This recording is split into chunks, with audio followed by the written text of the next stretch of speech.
Bismillahirrahmanirrahim. Assalamualaikum warahmatullahi wabarakatuh. Innal hamdalillah nahmaduhu wa nasta'inuhu wa nastaghfiruh wa natubu ilaihi wa na'udzubillahi min syururi anfusina wa sayyiati a'malina may yahdihillahu fala mudilla lahu wa may yudlilhu fala hadiyalah. Asyhadu an la ilaha illallah wahdahu la syarikalah wa asyhadu anna Muhammadan abduhu wa rasuluhu allazi la nabiyya ba'dahu wa ba'du. Alhamdulillah, jamaah salat subuh Masjid Al-Muhajirin Bukit Cipageran Indah. Bukit Cipageran Indah. Jadi kalau ditanya bukit yang paling indah, ya di Cipageran Indah ini. Alhamdulillah, Allah masih memberikan kesempatan kepada kita di atas kenikmatan yang tidak pernah ada putus-putusnya. Allah berikan, saking banyaknya kenikmatan yang Allah berikan, Allah menyatakan dalam salah satu firman-Nya, wa in ta'uddu nikmatallahi la tuhsuha. Tidak ada seorang pun yang mampu menghitung-hitung nikmat. Kata salah seorang mufassir, kumpulkan seluruh ilmuwan di dunia, para profesor, suruh mereka ngitung nikmat Allah, pasti tidak akan mampu. Sampai disebutkan pula, andaikan air laut dijadikan tinta, kemudian batang pohon yang ada di dunia ini dijadikan untuk alat menulis, tidak akan cukup, karena nikmat Allah begitu banyak. Makanya di dalam salah satu surat, berapa kali itu Allah mengulang-ulang, fabi ayyi ala'i rabbikuma tukadziban. Surah kali 31 kali. 31 kali diulang-ulang oleh Allah. Nikmat apa lagi yang kau akan dustakan, kata Allah. Nikmat apa lagi yang kau dustakan? Kenapa? Begitu banyak nikmatnya Allah berikan. Tapi dalam beberapa ayat Allah nyatakan, walakinna aksaron nasi la yaskurun, kata Allah. Nikmat Allah yang begitu banyak, ternyata hanya sedikit sekali, kata Allah, yang mensyukurinya. Hanya sedikit yang mensyukurinya.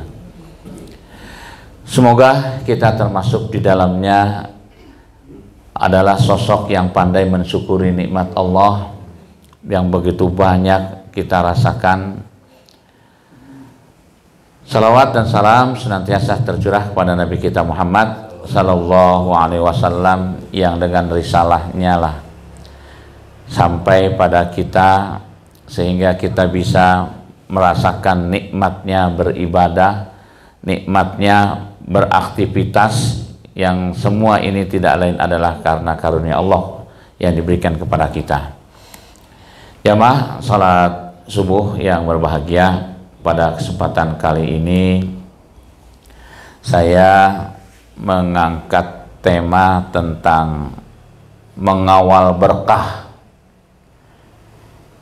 menuju Ramadan. Nah, kenapa keberkahan itu harus dikawal? Sebagaimana yang sama-sama kita pahami bahwa keberkahan ini menjadi satu keniscayaan bagi seluruh umat manusia, siapapun manusianya, terlepas dia beriman atau tidak beriman sekalipun, pingin hidupnya berkah, kan itu. Saya belanja di salah satu toko, pemiliknya adalah orang Cina. Kemudian pas saya bayar, uangnya pas-pasan, gak ada buat ongkos pulang. Akhirnya saya minta ke si engkoh teh, "Koh, potongnya 5.000 buat ongkos pulang naik angkot," kan gitu. Apa kata si engkoh? "Gak boleh, gak berkah itu namanya." Gak berkah katanya. Aduh, bilang gak berkah itu ya. Kesini kan, saya tadinya potong Pak 5.000 gitu, kasih ini kan, nggak berkah itu. Saya kasihkan Pak semuanya airnya. Ya udah kalau gitu saya pulang harus jalan kaki. Begitu saya kasih semua itu Pak, kamu pulang mau naik angkot berapa? 5.000. Ya ini dikasih Pak airnya 5.000 Pak. Nah ini berkah namanya kan. Subhanallah. Itu orang Cina Pak. Sampai seperti itu mereka. Allahu Akbar. Jadi keberkahan itu menjadi hal yang niscaya bagi semua umat manusia. Pengen hidupnya berkah, hartanya pengen berkah, pokoknya semuanya itu adalah keberkahan yang diinginkan. Nah, karena saat ini kita sudah memasuki bulan Rajab, tanggal berapa sekarang? Tanggal 19. Jadi bulan sekarang itu sama Pak, bulan Rajab dengan bulan Masehinya sama-sama tanggal 19 Rajab dan 19 Januari, sama ini. Nah, sebagaimana yang sama-sama kita tahu, di bulan Rajab ini, bulan Rajab ini masuk dalam kategori yang disebutkan oleh Allah dalam surat 9 ayat 36. Setelah Allah menciptakan langit dan bumi, setelah itu Allah menciptakan bulan, yaitu sebanyak 12 bulan. Dari 12 bulan yang Allah ciptakan itu ada 4 bulan haram, kata Allah Subhanahu wa taala. Nah, ada 4 bulan haram. Nah, 4 bulan haram itu 3 berturut-turut, Zulqa'dah, Zulhijjah, Muharram. Ini adalah bulan haram semuanya, nempel. Setelah itu loncat, masuklah di bulan Rajab ini. Makanya bulan Rajab ini masuk kategori bulan haram. Interpretasi yang disampaikan oleh para mufassir, para muhaddisin, yang dimaksud dengan bulan haram di sini adalah bulan di mana kita tidak boleh melakukan aniaya. Nah, ini di bulan Rajab ini masuk dalam kategori itu. Kenapa? Sebab kalau kita melakukan perbuatan maksiat, perbuatan salah, maka Allah lipat gandakan dosanya. Itu maksud bulan haram. Namun kebalikan, ketika kita melakukan amal-amal baik, amal-amal soleh, di situ pun Allah lipat gandakan pahalanya.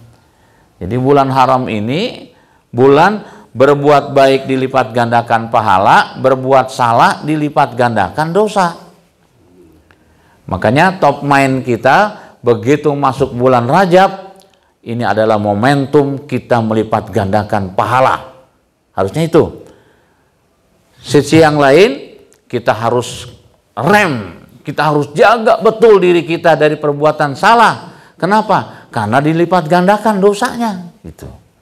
Nah, jadi yang terbingkai di kepala kita yang paling atas itu adalah, ini adalah momentum untuk melipat gandakan pahala. Untuk meminimalisir bahkan tidak melakukan perbuatan-perbuatan yang salah. Kenapa? Karena dilipat gandakan dosanya. Ya ini. Nah, di bulan Rajab inilah ada satu kalimat lantunan doa, meskipun terjadi debatable tentang kedudukan, ada di seolah-olah itu adalah hadis Nabi, hadisnya lemah, dikatakan begitu. Meskipun lemah, tapi doa ini bagus kalau kita mau lantunkan.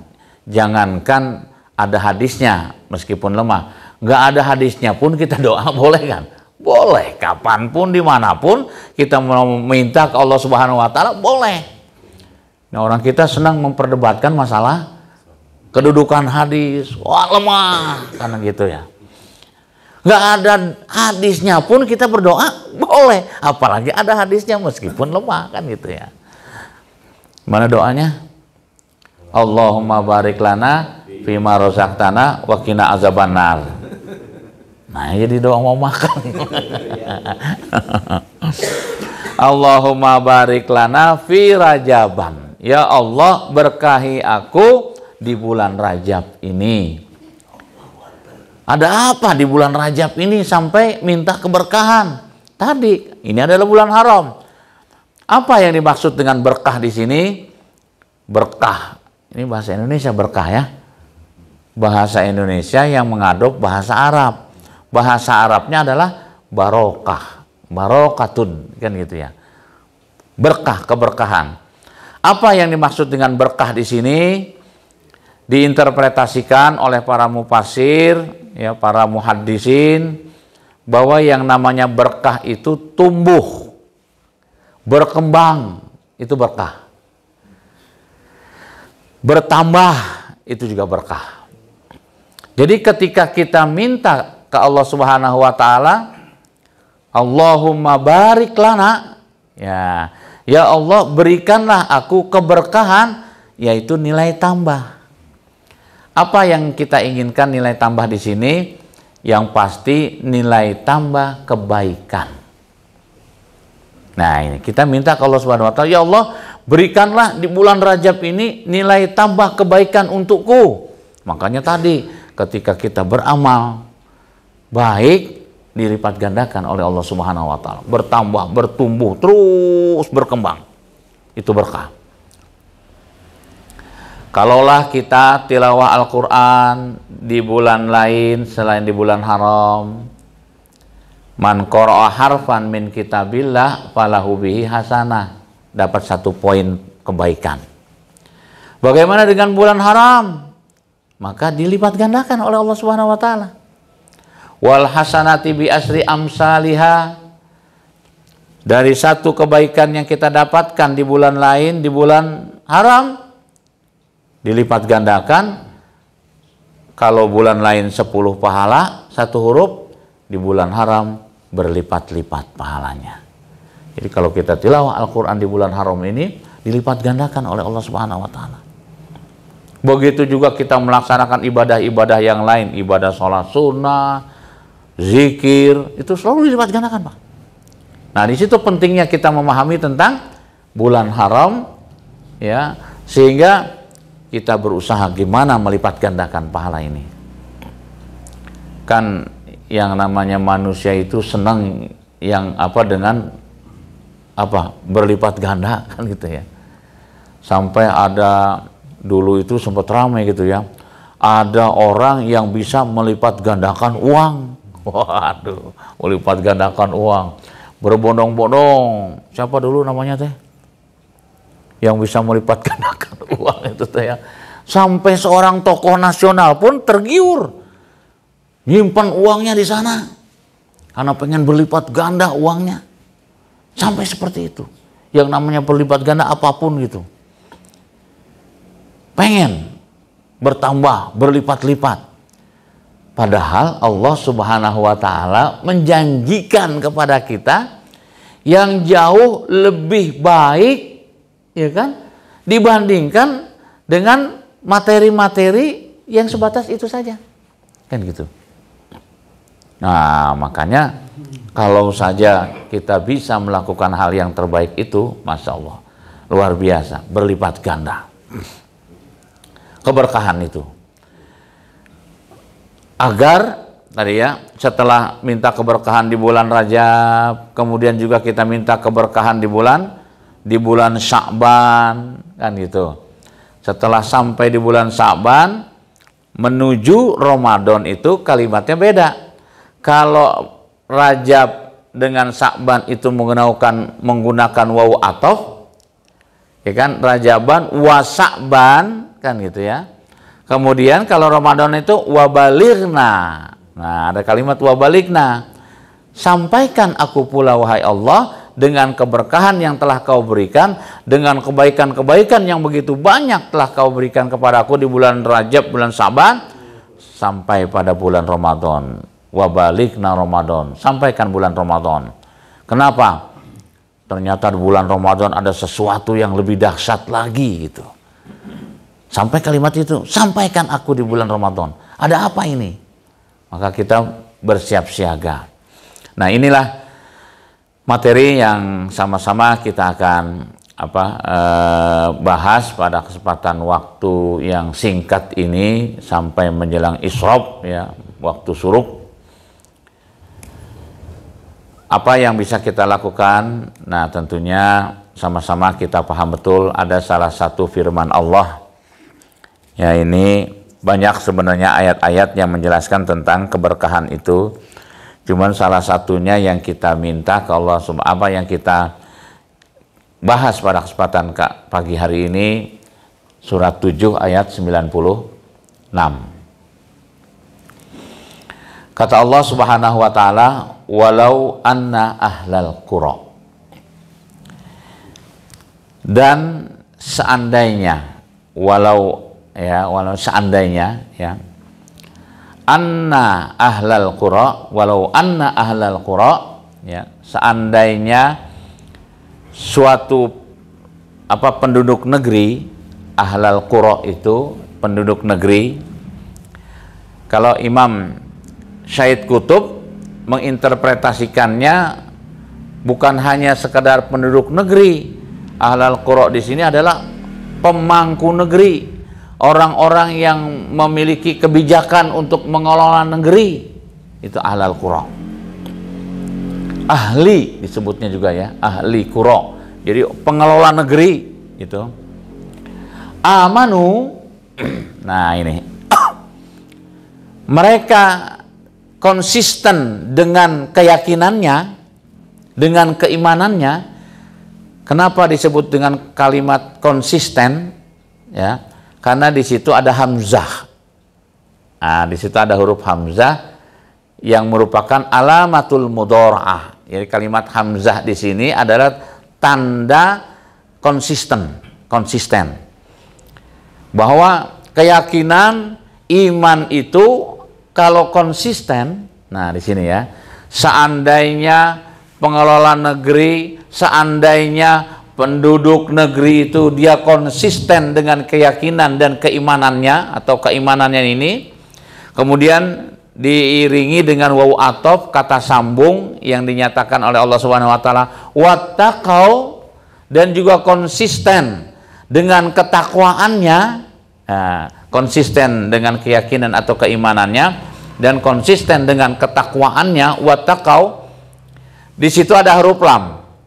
La fatahna.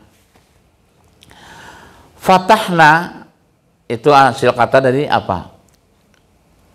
Fatah. Fataha artinya membuka. Berarti Allah bukakan. Karena di situ ada huruf lam, lamnya ini masuk dalam kategori lam taukid, Pak. Lam taukid itu artinya lam penguat. Satu pernyataan Allah tentang kepastian.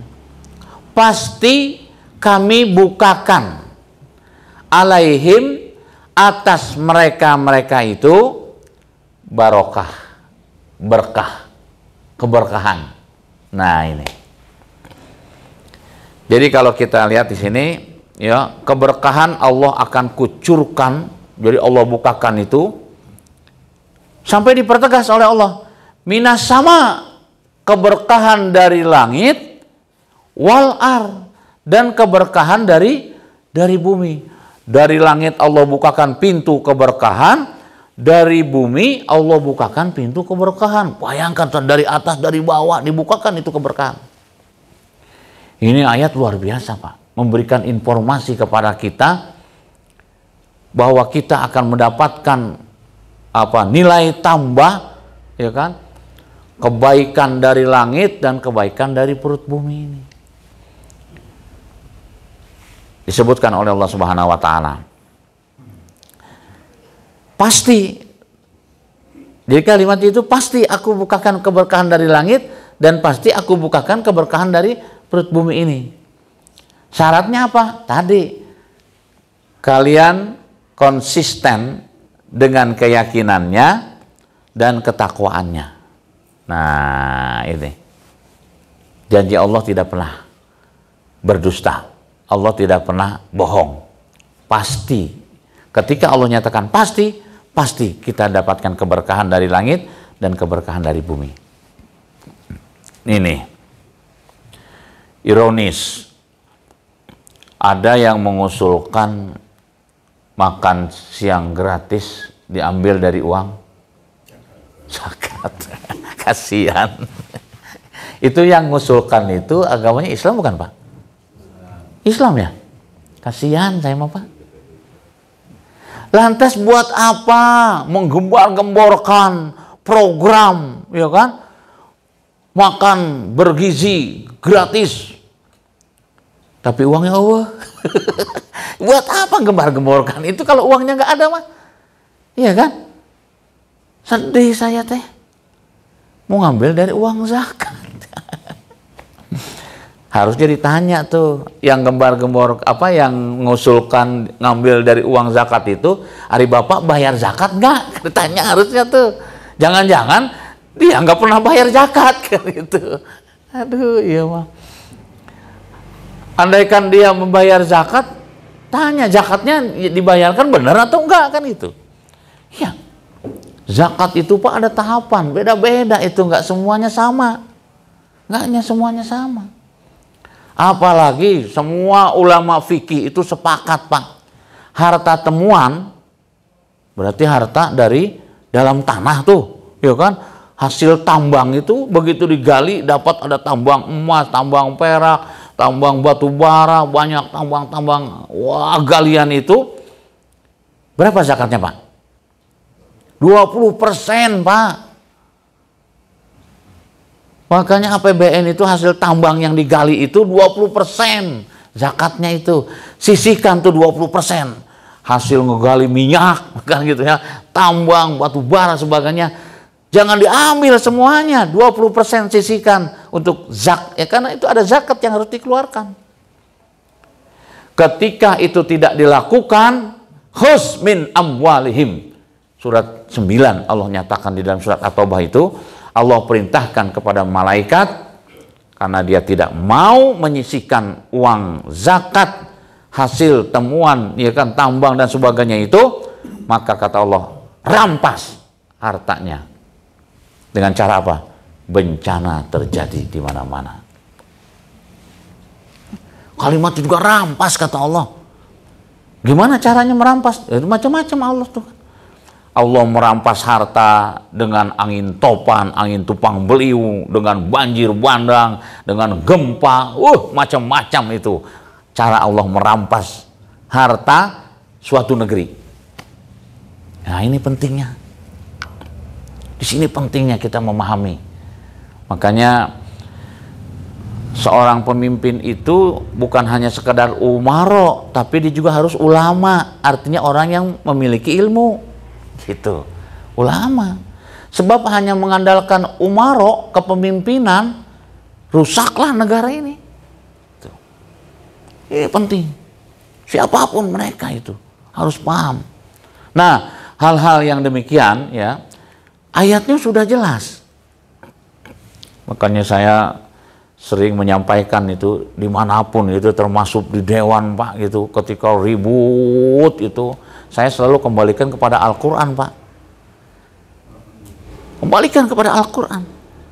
Kenapa ini ribut? Kenapa? Karena kita tidak menjadikan Al-Quran sebagai referensi. Al-Quran tidak dijadikan sebagai rujukan.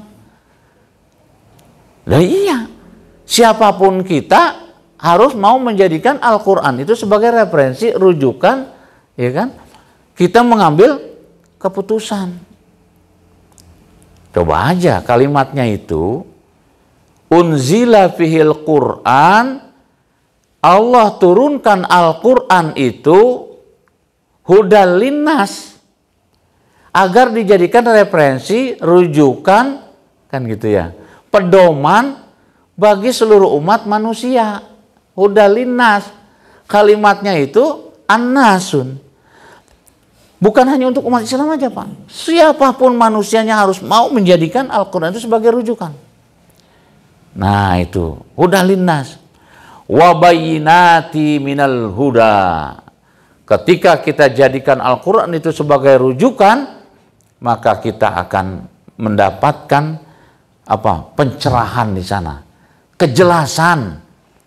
Minal huda wal furqan. Kelihatan itu, nampak. Mana harta, ya kan, harta negara milik negara, mana harta milik fuqara wal masakin, Jelas di situ Pak semuanya. Wal furqan. Nggak ada yang abu-abu kan gitu. Jadi ketika menyampaikan satu statementnya itu landasannya Al-Quran tadi. Al-Quran. Peruntukan zakat untuk siapa? 8 asnaf. Misalkan gitu Pak ya. 8 asnaf. Nah salah satu asnafnya kalau misalnya makan gratis itu masuknya asnaf mana Pak? Asnaf fuqara wal masakin misalnya.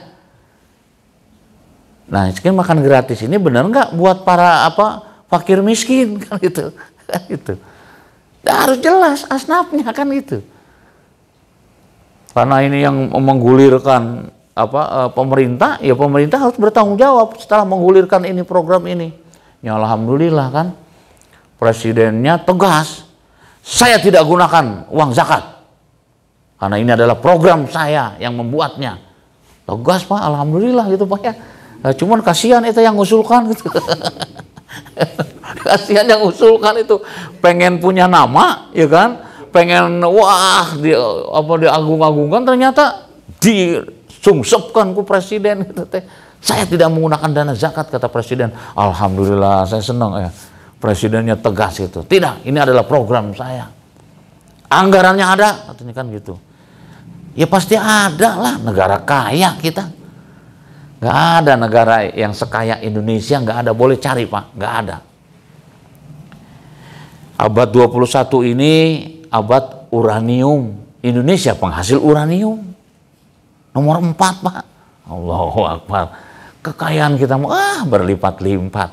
Jangankan ngasih makan gratis Pak ya, gitu ya.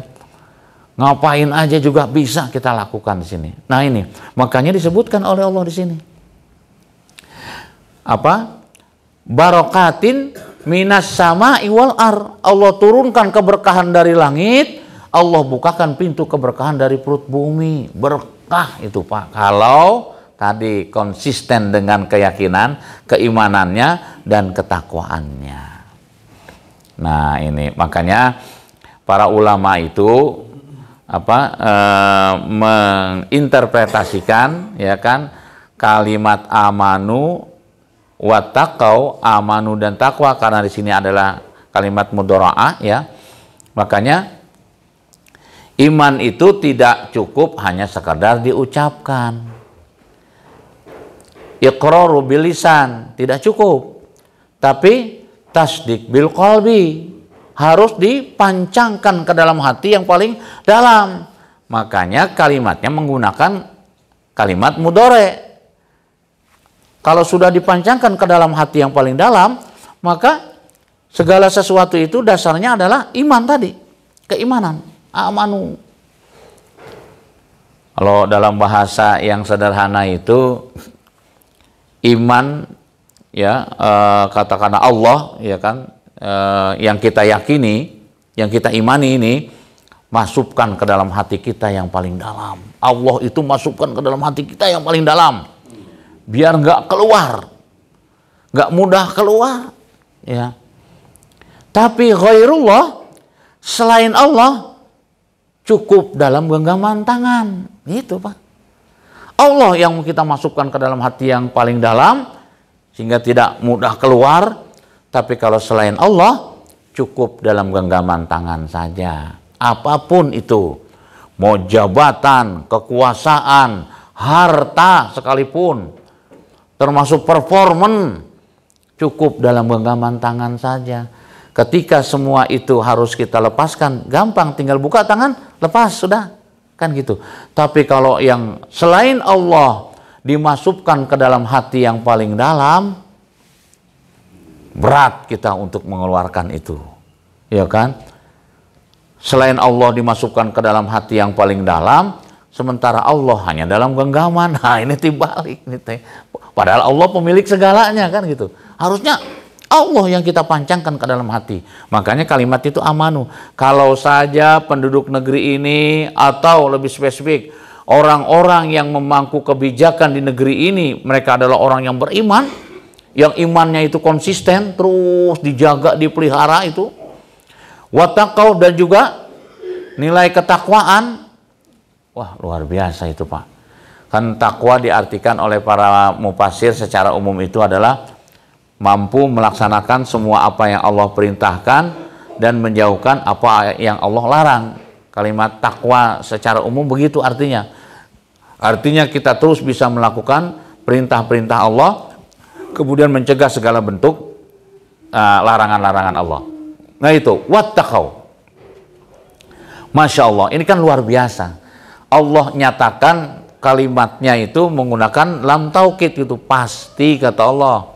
Pasti aku turunkan keberkahan dari langit dan aku bukakan keberkahan dari perut bumi. Cuman, nah makanya saya buat warna yang berbeda, Pak. Walakin, tapi sayang, kata Allah. Nah, ini ya.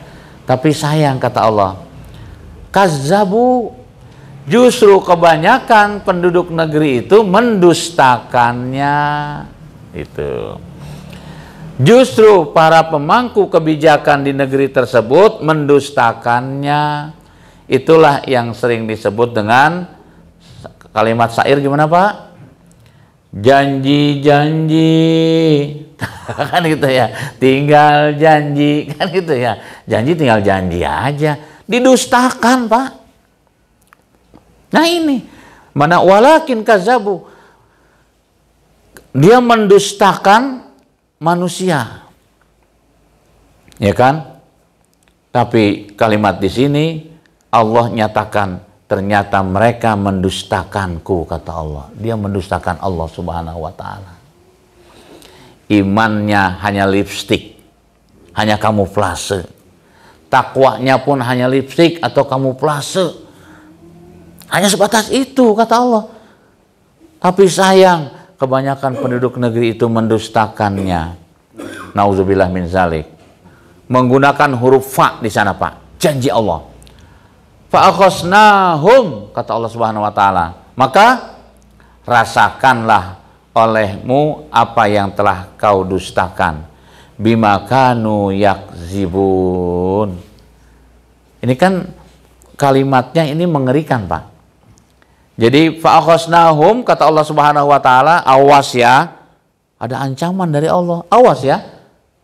Ketika kalian mendustakanku, awas ya. Fa'akhosnahum bima kanu yakzibun. Aku akan menyampaikan kepadamu sesuatu yang telah kau dustakan. Gak dijelaskan oleh Allah itu. Apa ancaman Allah itu? Kebinasaan, kan gitu. Atau hal-hal yang lain. Nah ini ayat ini ya diinterpretasikan oleh para mufasir ini sangat mengerikan, Pak. Akibat pendustaan. Makanya ya negeri kita ini, Pak, kekayaannya luar biasa, gitu, Pak. Luar biasa. Akibat dusta tadi, ya kan? Sehingga apa yang terjadi? Kok nampak seperti yang berat, susah kan gitu ya. Luar biasa. Nah, maka oleh karena itulah ya, jamaah sholat subuh yang berbahagia, jadi apa yang Allah nyatakan dalam surat 7 ayat 96 ini, semoga ini juga menjadi ya perhatian buat kita semua. Kalau tadi disebutnya ahlal qura, penduduk negeri, berarti kita termasuk di dalamnya. Benar nggak selama ini iman yang melekat dalam jiwa kita ini konsisten ya, tetap kita menjadi orang yang beriman. Sebab di dalam sebuah hadis dikemukakan oleh Rasulullah SAW, ketika salah seorang itu melakukan maksiat, sesungguhnya dia tidak bawa imannya pada saat itu. Sebab iman kalau selalu dibawa tidak akan melakukan kesalahan, tidak akan mungkin melakukan kekeliruan. Kalau iman selalu dibawa, cuman masalahnya iman kadang-kadang dibawa, kadang-kadang enggak. Nah, gitu.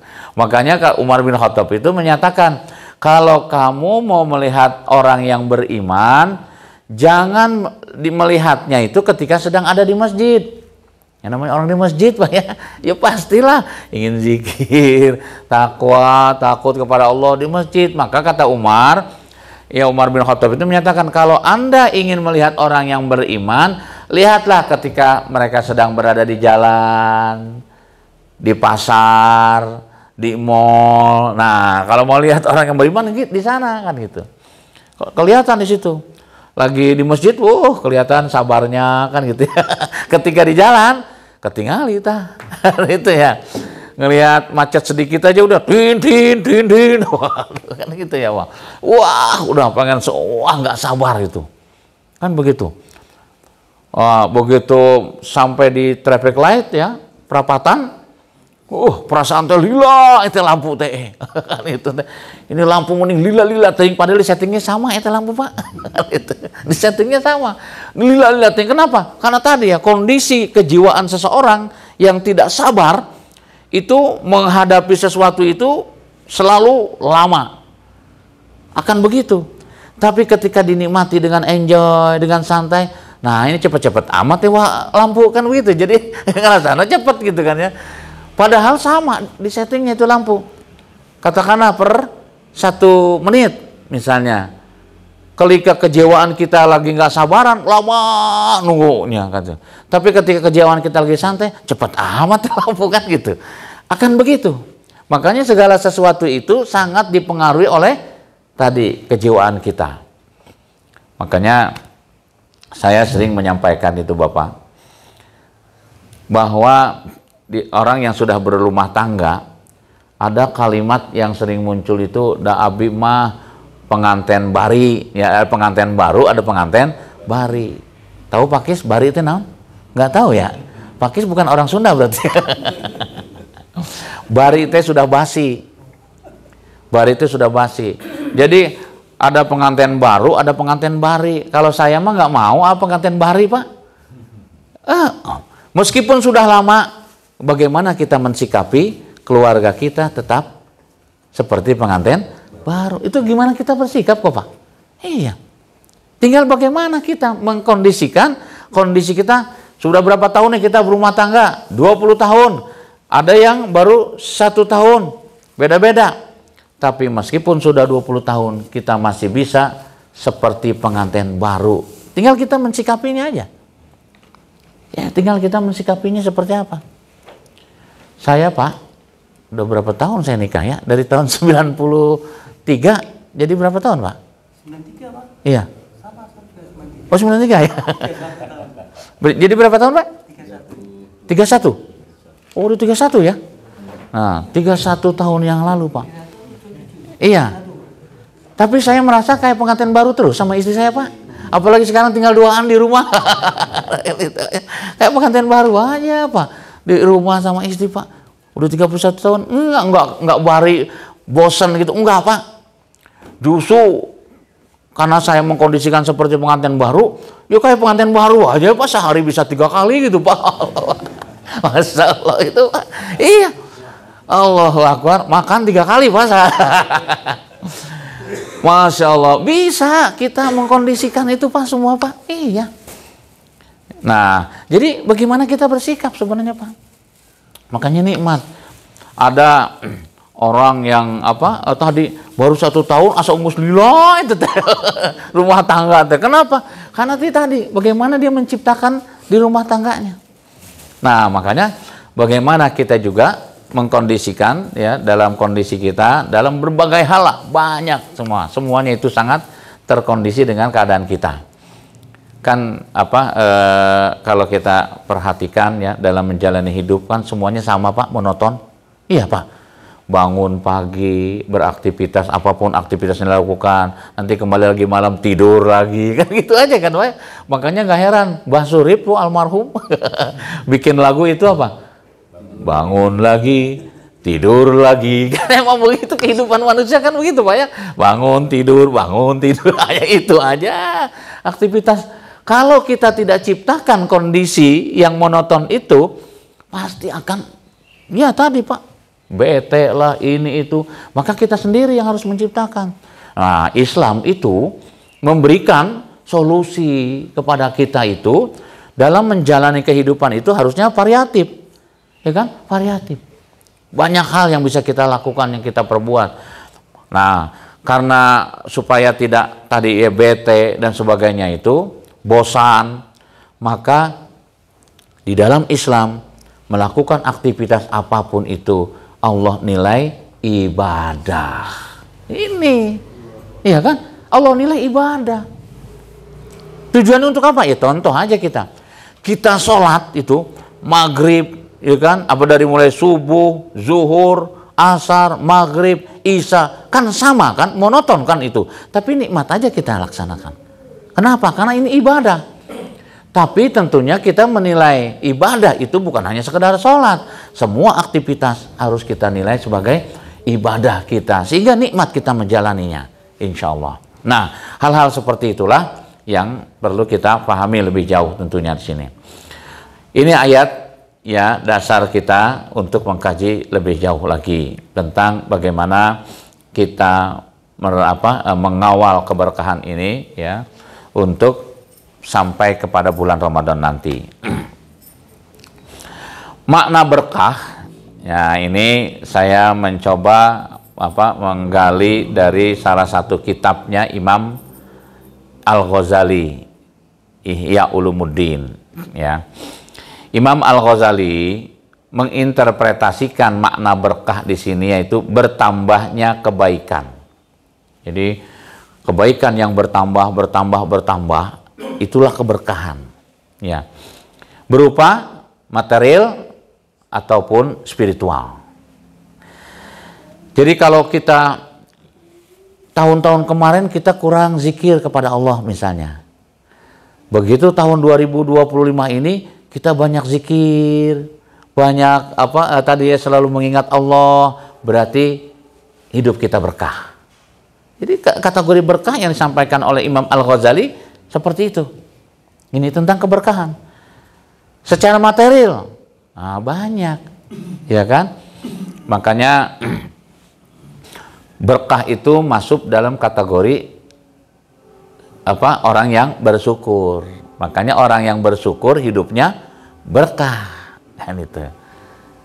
Orang yang bersyukur hidupnya berkah. Apapun yang dia dapatkan dia syukuri, kan gitu ya. Nggak melihat sedikit atau banyak. Apapun yang dia dapatkan dia syukuri. Mau sedikit, mau banyak tetap dia syukuri. Nikmat hidup kalau dijalani dengan mensyukuri nikmat Allah itu. Keberkahan itulah yang dimaksud itu. Jadi kan selama ini boleh jadi kita banyak berdoa, ya Allah berkahilah ya kan aku, berkahi hartaku, berkahi keluargaku, berkahi masyarakatku, berkahi negeriku, ya kan? Negeri ini berkahi ya Allah. Apa keberkahan yang kita inginkan dari negeri ini? Bahwa kekayaan alam yang ada di negeri ini itu benar-benar tumbuh berkembang sehingga dapat dirasakan oleh seluruh masyarakatnya. Kan itu berkah negerinya. Terus sampai pada pribadi-pribadi kita, keberkahan itu kita rasakan. Makanya tadi tidak melihat sedikit atau banyak nilai keberkahan itu. Saya sempat lagi duduk Pak, kemudian melihat ada di televisi itu, di Trans TV waktu itu ada seorang reporter mewawancarai seorang pegawai pabrik Pak. Pas kebetulan pegawai pabrik yang diwawancara itu di Batu Jajar sini Pak. Saya nggak sebutin lah ininya apa namanya, kemudian nama pabriknya itu. Lagi asik ya, yang diwawancara ininya Pak, bukan pegawainya tapi istrinya yang tinggal di rumah itu. Ditanya ini, Bu, ini rumah sendiri? Enggak, saya ngontrak gitu. Berapa ngontrak? Ngontrak saya sebulan ngontrak itu 500.000 katanya, hanya sekamar Pak. Anak berapa Bu? Anak saya 3. Udah sekolah semua. Yang sudah sekolah itu 2, yang 1 belum. Gitu. Memangnya penghasilan, Ibu kerja nggak? Enggak. Penghasilan suami berapa gitu? Suami saya mah kerja di pabrik Pak, gajinya UMR. Gaji UMR, kebayang Pak, UMR berapa? Kan segitu. Buat bayar kontrakan, menghidupi 3 anak untuk sekolah, kemudian ditanya, cukup Bu? Alhamdulillah masih bisa nabung sehari, tiap hari masih bisa nabung, nyisikan dari uang yang dikasih oleh suami. Bayangkan, gaji UMR masih bisa nabung. Ada orang yang gajinya 1000 UMR. bukan 1000 UMR teu bisa nabung. Coba kebayang itu. Nggak bisa nabung. Allahu Akbar. Nah itu hidup berkah teh. Tahun yang lalu yang berangkat haji itu pengayuh beca.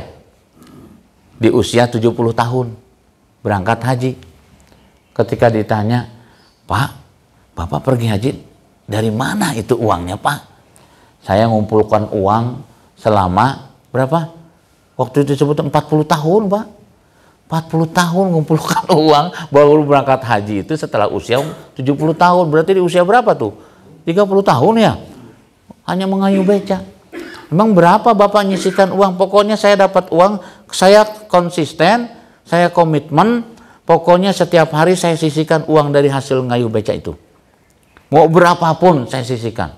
Terus saya nggak utak-atik itu uang. Alhamdulillah sekarang saya bisa berangkat haji. Tuh Bapak. Itu yang disebut dengan berkah.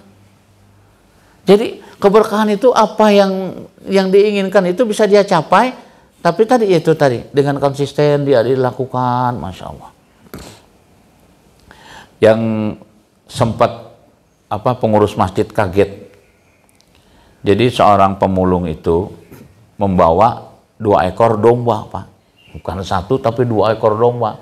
Diserahkan ke panitia kurban itu di masjid. Serahkan. Pengurus masjid tahu betul si nenek ini tukang mulung karena suka ada ke masjid itu mulung itu. Tiba-tiba bawa 2 ekor domba diserahkan ke panitia. "Pak, ini korban saya." Yang namanya manusia dia curiga, Pak ya, di sini nenek domba tisa di mana kan itu. "Nek, ini domba punya nenek." "Iya, punya saya. Hasil mengumpulkan uang saya setiap hari 2.000 kata dikumpulkan. Ternyata setelah terkumpul berapa tahun dia bilang itu 5 tahun 6 tahun itu. Ternyata bisa untuk beli 2 ekor domba.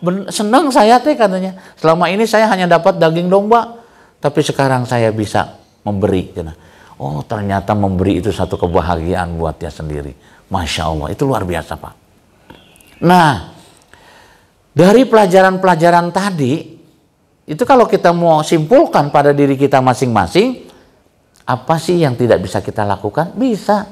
Cuman babnya itu tinggal mau atau tidak, itu aja. Pengayuh beca, karena mau saya pergi haji, dia sisihkan uang itu. Jangan berpikir kapan pergi hajinya, enggak. Tapi dia sudah niatkan, saya pengen pergi haji. Sudah. Ternyata di usia 70 kemarin dia berangkat haji.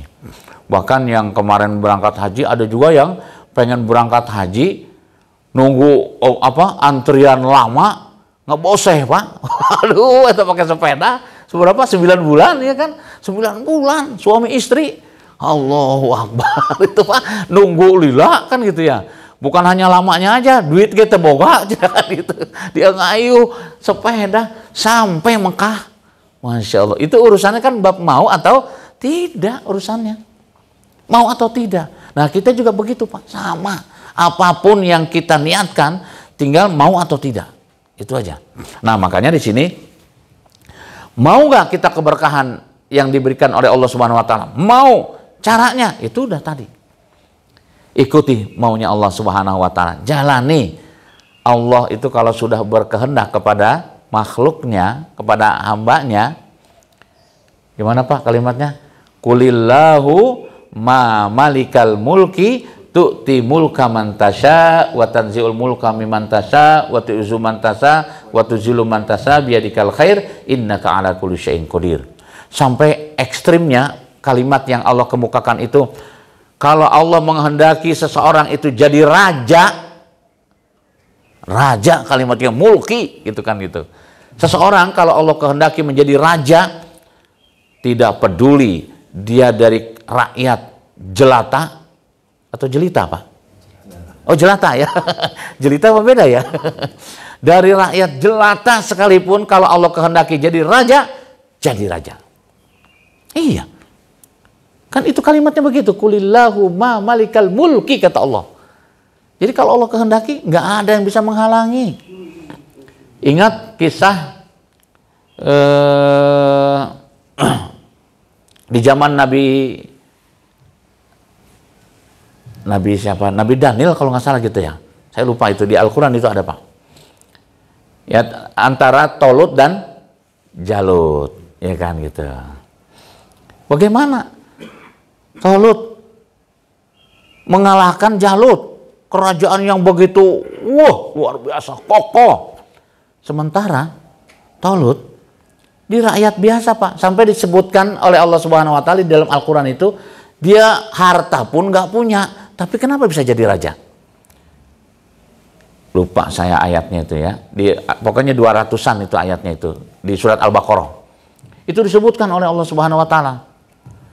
Hanya dia mengandalkan ilmin wal jisim, karena dia adalah anak muda, nggak punya harta, tapi dia mengandalkan ilmu. Dia punya ilmu, makanya akhirnya bisa menaklukkan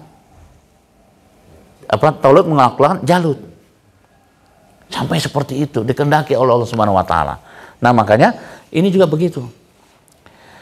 Konsisten yang penting tadi ya, amanu wattaqau. Konsisten kita, iman kita tetap stabil.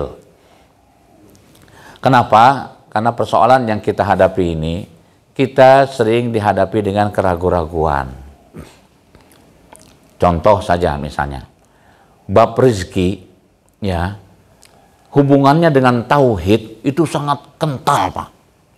Jadi jangan kita anggap urusan rezeki itu nggak ada hubungannya dengan tauhid. Kuat sekali hubungannya dengan rezeki itu. Saya ambil contoh Pak. Saya naik angkot dari Haji Gopur mau ke stasiun Bandung. Naiklah angkot. Itu naik angkot, pas kebetulan sendiri Pak di angkot itu. Sendiri, nggak ada yang naik, ini angkot itu cuma saya sendiri aja terus. Saya takut diturunin gitu sama supir, ya terima sendirian. Ternyata sampai di rumah sakit Cibabat, berhenti angkot, ngetem ceritanya. Aduh, ya mau buru-buru tapi kudu ngetem. Ternyata si supir angkot melihat ada yang nyebrang itu dari Taman Mutiara Pak, 5 orang Pak, emak-emak nyebrang, mau nyebrang gitu ya. Wah, saking bahagianya supir angkot turun Pak, diseberangin sama supir angkot. Si emak-emak itu di-stop, diseberangin, udah nyebrang. Ternyata tenaik angkot manehna itu. Dikasebeuleun cenah. Udah diseberangin, nggak naik angkot dia. Malah nyetop angkot lain yang sama-sama jurusannya ke stasiun coba Pak. Gimana nggak nyeri hati atas supir angkot. Begitu si orang itu nyetop angkot itu, berhenti si angkot di depan itu. Supir angkot keluar Pak. Gebrak angkot yang di depan. Kurang ajar kamu. Saya yang nyebrangin. Kamu yang ngambil gitu. Kata supir angkotnya, oh silakan aja dong. Saya kan di stop kan gitu ya. Nggak tahu. Jadi stop, silakan aja. Bu, pindah bu. Enggak, saya pengen naik angkot ini. Si ibu-ibu itu, 5 orang itu naik angkot itu. Itu bab rezeki Pak. Itu bab rezeki. Nyata betul itu teh. Sudah. Apa yang terjadi Pak? Grundol Pak. Saya naik sendiri Pak. Bayang sendiri grundol si supir angkotnya. Kurang ajar itu. Ngajak ngomong saya ceritanya Pak. Kurang ajar itu. Saya yang nyebrangin, dia yang ngambil. Padahal kan nggak gitu ceritanya. Terus sepanjang jalan Pak, nggak ada yang naik lagi Pak. Rezeki langsung terkunci itu Pak. Rezeki langsung terkunci. Aduh, saya diturunin, jangan-jangan di jalan. Saya bilang, ternyata alhamdulillah sampai juga Pak stasiun. Yang penumpangnya cuma saya aja Pak sampai stasiun. Allahu Akbar. Nah, itu rezeki itu Pak. Jadi nggak bisa itu. Hubungannya dengan tauhid, makanya keyakinan kita bahwa rezeki itu Allah yang punya aturan. Allah yang punya aturan. Bahwa hari ini rezeki kita hanya 1 orang misalnya. Atau 1 rit itu cuma 1 orang. Sudah terima. Ketika kita mensyukuri rezeki yang Allah berikan itu, apa janji Allah? La azidannakum. Kata Allah kan gitu ya. La in syakartum, la azidannakum. Ketika kalian mensyukuri rezeki yang aku berikan, maka aku akan tambah. Nah itu. Saya Pak, orangnya kadang-kadang suka penasaran Pak. Untuk meyakinkan itu, Saya di alun-alun itu ada tukang martabak 3 Pak, ngejajar tukang martabak itu 3 Pak di sana. Saya pengen tahu ini teh rezeki yang Allah berikan terhadap tukang martabak ini seperti apa. Hari pertama saya belanja ke tukang martabak yang pertama itu. Saya iseng tanya, Pak, kalau lagi sepi dapat berapa? Ya nggak kurang lah dari 50.000 teh. Berarti artinya masih dapat dia ya. Kalau lagi rame Pak, bisa sampai 600.000 semalam teh. Alhamdulillah, saya bilang Pak ya udah. Besoknya saya belanja martabak yang nomor 2 Pak. Saya seneng itu Pak. Saya tanya itu. Kalau dulu Pak Kisnanto itu keliling masjid, kalau saya mah tukang martabak Pak. Saya tanya tukang martabak yang kedua, Pak, kalau lagi sepi itu dapat berapa? Ya dapatlah 70 katanya. Enggak beda jauh Pak ya, 50 gitu. Kalau lagi rame dapatlah 400 sampai 500. Kalau yang tadi 600 Pak ya, ini 400 sampai 500. Kalau cuman ini hariannya paling sedikit 70. Enggak beda jauh saya bilang itu ya.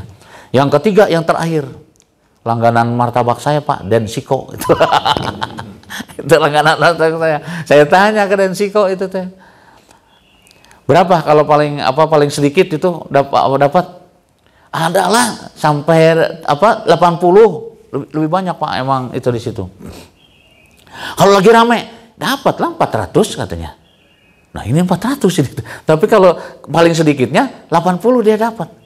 Tapi kalau paling banyaknya dapatlah 400. Coba Pak, bandingkan yang pertama, kedua, ketiga, dihitung total. Sebulan boleh jadi sama Pak. Rezeki itu Allah kasih itu.